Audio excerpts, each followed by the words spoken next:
Morning, James Hornsby family. We're all really missing you and hoping that you and your families are keeping well and safe. It's been really fantastic keeping in touch with loads of you on Google Classroom and on our college pages and talking to you and seeing all the fantastic work that you've been uploading. With all of this virtual classroom, we are spending loads more time online, and through our chats with our friends and our families over things like Zoom and House Party, it is really important that as we're using all these new platforms that we are keeping ourselves safe. So I don't want you to forget about everything you know about internet safety, and if there's anything that's worrying you or you're confused or unsure about something, make sure you speak to someone, because we do really want you to be keeping safe whilst you're being online. Okay, so today I want you to just do something really simple for me. I'm going to show you some words, I want you to look at them, and I want you to see if you can guess what today's assembly is going to be about.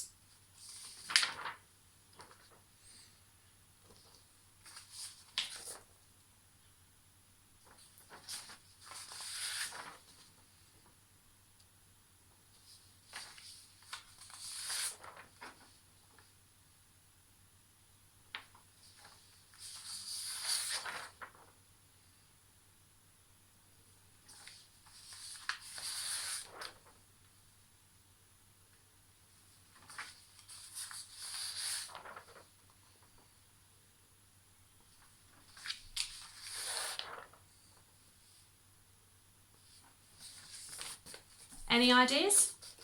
Well, hopefully you've noticed that these words all link to some of the negative emotions that we might be feeling at this moment or in the last 5 weeks.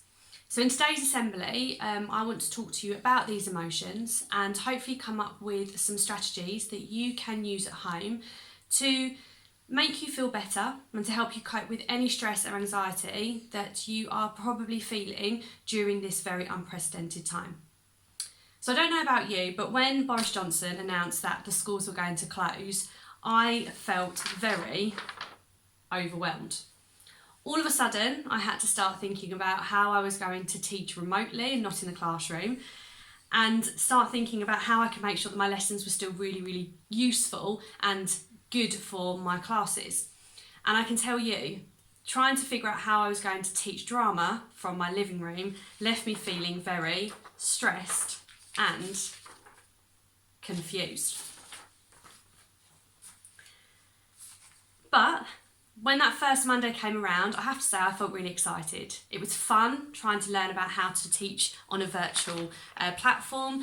It was exciting setting up my Google Classrooms and getting all my workspaces, and it was a really interesting way of keeping in touch with you all and seeing all the work that you were sending in.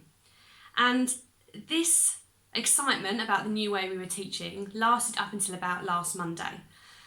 And all of that started to wear off, that fun and excitement started to wear off, and I started to feel really anxious and really scared about the situation that we and the rest of the world were finding ourselves in.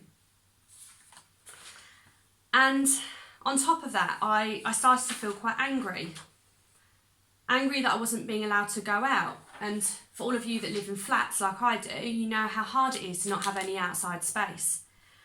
I started to feel really bored with the idea of waking up and doing the same thing over and over and over again with no end in sight. And even though I live with 2 other people, I started to feel really lonely because I was missing my friends and missing my family. How many of you have felt really overwhelmed by all the work that's been set for you? How many of you have felt stressed and anxious because your teacher set you something that you don't quite understand, or your siblings are annoying you, or you've only got one laptop or computer to share amongst all of you? How many of you have felt really scared about things you might have been reading online or in the local newspapers? But what's really important is I want you to know that you are not alone in the way that you're feeling. It's okay to have some down times, it's okay to feel rubbish at times, but what we want to avoid is this stress and anxiety building up to the point where you can't do anything else and it's all you're thinking about. So what we need to now think about is how we can lift ourselves over the next few weeks. And I know that's much easier said than done, but I took some time to think about all the things that I've talked to you guys about in the past, and I actually started to practice what I preached. And I tried out different methods to see how I could get myself out of feeling really overwhelmed and anxious and stressed and unhappy. So I've come up with a top 10. All I want you to do is give them a go. You might hate them all, you might find one that works, and if you do find some that you think are really interesting or really useful, please share them with your friends and family. So this is the point where you're going to realise I don't have a printer at home, so apologies for my drawings. So number 1 is Headspace. We have a login for this app as a school. We have a membership. It's free to access. It's a fantastic way for you to take 5 minutes out of your day to really empty your minds. It helps you with your breathing, it helps you thinking, it helps you with your meditating, and is a fantastic way for you to relax no matter what environment you are in. We have it for free. Please, please, please use it. Number 2, we are doing lots of this at the moment, but we can always do more, is talking. Talking online, on Zoom, on Skype, on House Party, on FaceTime, talking to the people in your homes, talking over the fence at a 2 metre distance from your neighbours. When we talk to people, it makes us feel better because we realise we're not the only ones feeling a certain way. Keep in touch with your friends, talk to your teachers. If you're stressed out with work, you don't understand something, put a message on your Google Classroom, we will answer it. So make sure that you are talking to people to make yourself feel better. Number 3, I'm not going to go on about this one because I always do. Exercise. It's everywhere for you. Joe Wicks is doing a PE lesson every single day for you. Mrs. Parsad is doing PE lessons. Mr. Foster's got some fantastic competition coming out this week to do with exercise. Go for a run, go for a walk, walk around your garden, skip, hop, do a press up, do a sit up. Whatever you do some exercise every day because it makes you feel better. You know it does, you just need to trust us and give it a go. Number 4, there's tons and tons of apps, but I've picked one in particular, Audible. They are currently giving away 200 free books that you can stream online with no subscription, no payment. You don't have to have an account, you can just log on and stream them. Plugging in your headphones, taking 15 minutes out of your day, no matter what chaos you live in, okay, is a fantastic way for you just to relax and to de-stress and to forget about everything that's going on. Also, it means you're going to have read some books that when you come back after lockdown, you go back to school, you can tell your teachers about them.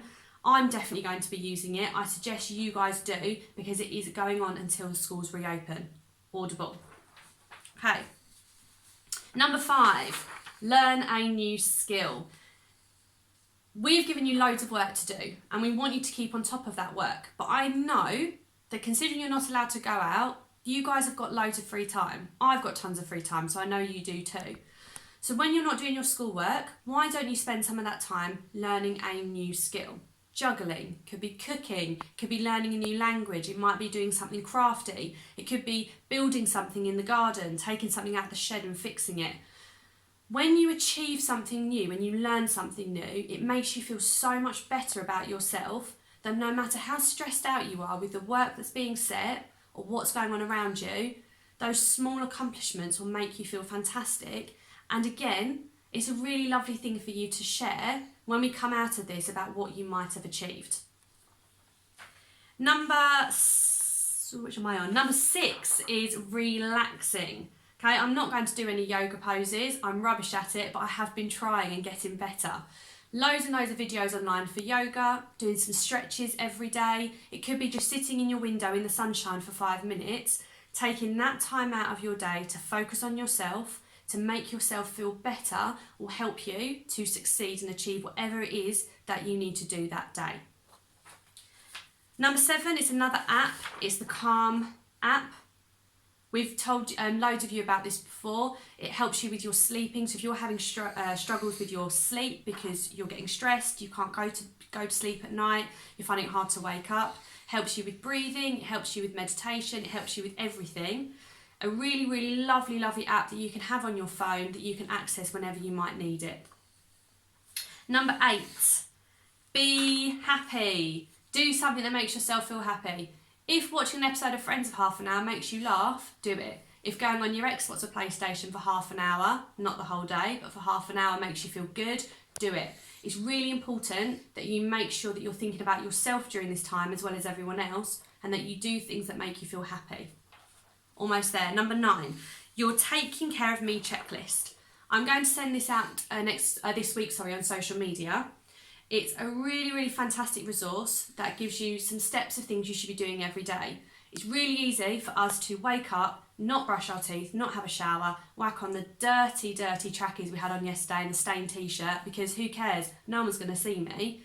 But getting yourself up, getting yourself dressed and prepared for the day makes you feel so much better about yourself, and helps you then achieve whatever you need to do in the day, makes you feel less stressed, less anxious, because you are really thinking about yourself. And finally, breathing. It might seem to be really, really simple, but often when we feel stressed or anxious, it comes out through shortness of breath and we start to panic. There's loads and loads of things online, and again, I'll send some things out this week about how we can breathe. But one thing that I've taken from someone else, which I have found really helpful, is if I start to feel a bit overwhelmed or stressed, I just put my hand out and I trace my fingers. And when I go up, I breathe in. And when I go down, I breathe out.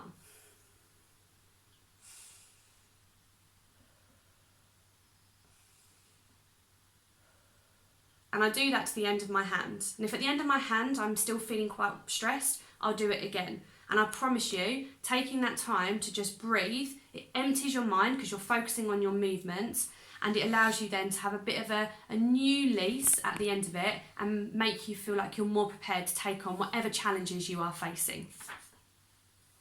So like I said, over this week I'll be sending out some different resources and links for you guys on the school's social media pages. So please give them a go, try things out, keep in touch with us and let us know what you're finding useful and what's working. And I just want to leave you with one final message. This is an unprecedented time. We are living through a period of time that is probably going to end up in history books. And in an unprecedented time, it's okay to have unprecedented emotions. But when you are older and you reflect on this really short period of your lives, I want you to remember not how stressed and overwhelmed and anxious you felt, but how positive you were, how you stayed strong and didn't let this defeat you. It's been really lovely speaking to you. I can't wait to see you all soon. Have a lovely rest of your day. Bye.